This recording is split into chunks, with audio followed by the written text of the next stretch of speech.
নবী করিম সাল্লাল্লাহু আলাইহি ওয়াসাল্লামের মেরাজের রাত হওয়ার কারণে আমরা একটু হলেও গুরুত্ব দিয়ে প্রাধান্য দিয়ে কিছু আমল করবার জন্য আমরা চেষ্টা করব ইনশাআল্লাহ। বন্ধুগণ আমার, এবার নবীজি রওনা শুরু করলেন। এক এক করে আসমান পাড়ি দিলেন, সবগুলো আসমান পাড়ি দিলেন। 7 আসমানে সর্বমোট 8 জন নবী এবং রাসূলের সাথে সাক্ষাৎ হলো, কোলাকুলি করা হলো, কথোপকথন হলো। কিছুক্ষণ আগে তারা এখানে এসেছিলেন, তারা নামাজ পড়ে আবার যার যার মতো চলে গিয়েছেন।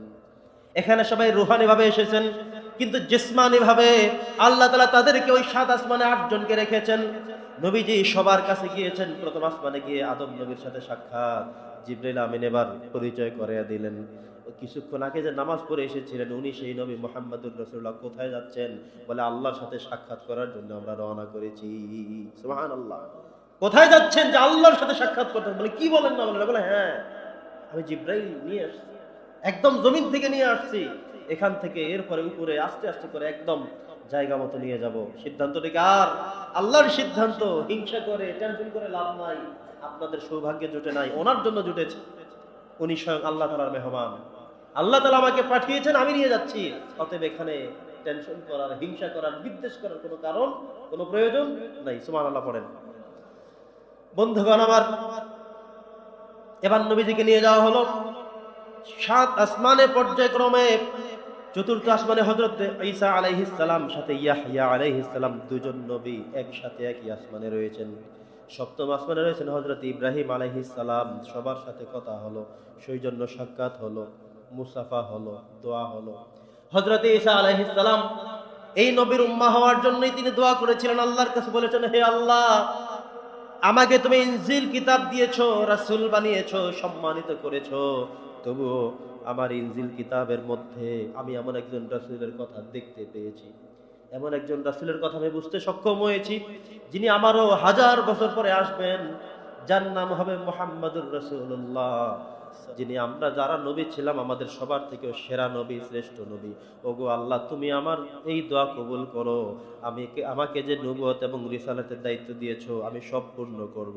তবুও তারপরে হলেও আমাকে মুহাম্মাদুর রাসূলুল্লাহ আর তুমি উম্মত হিসেবে কবুল করে নাও। আল্লাহ কবুল করে নিয়েছে। আর আমরা, আমাদের জন্য কেউ দোয়া করেনি। আপনি নিজেও দোয়া করেননি, নিজে জানেনও না যে আপনি তার উম্মত হয়েছেন। আপনার বাবাও দোয়া করেনি, মাও করেনি, আদম নবী বলেনি যে এই লোকগুলোকে নবী মুহাম্মদের উম্মত করে বানাচ্ছে, সেটাও বলা হয়নি।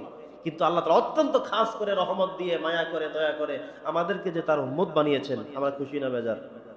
সবাই খুশি? সবাই তো বলে না, পড়ছি আলহামদুলিল্লাহ। বন্ধুগণ আমার, তো নবীজিকে আস্তে আস্তে করে আরো উপরের দিকে উঠে নিয়ে যাওয়া হচ্ছে।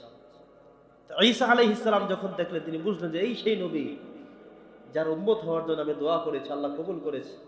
ঈসা নবী বললেন যে আমি আসবো আপনার উম্মত হওয়ার জন্য, পৃথিবীতে আবার যাব। ইয়া রাসূলুল্লাহ, আপনার কদমে আমি সালাম। আপনার উম্মাহ হওয়ার জন্য আমি আল্লাহর কাছে দোয়া করেছি, কেঁদেছি অজস্র দিন, আল্লাহ কবুলও করেছেন। আমি যাব আবার আপনার উম্মত হতে, আপনার দ্বীনের বাকি কাজগুলো বাস্তবায়ন করার জন্যই আমি আবারও পৃথিবীতে যাব। সুবহানাল্লাহ। তিনি কি নবুয়তি দায়িত্ব পালন করতে আসবেন নাকি উম্মত হয়ে আসবেন? জোরে বলেন। উম্মত হয়ে আসবেন। এগুলো কোরআন এবং সুন্নাহ দ্বারা প্রমাণিত। বন্ধুগণ আমার, এবার নবীজি সেখান থেকে বিদায় নিয়ে চলে গেলেন একেবারে উপরে আরশ আজিমে চলে গেলেন।